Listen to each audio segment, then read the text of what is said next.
Hey everyone, in today's video I'll be showing you how you can download and install Windrose game on your Windows device.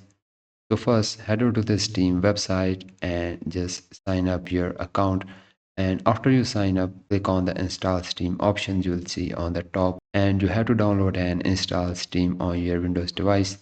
And after you install the Steam, just open it and sign in your account.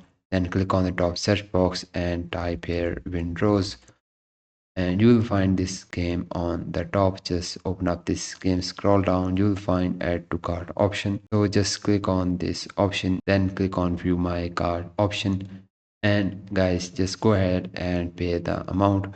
After you pay the amount, you will find this game in your Steam library, and just go to your Steam library and find this game and just install it.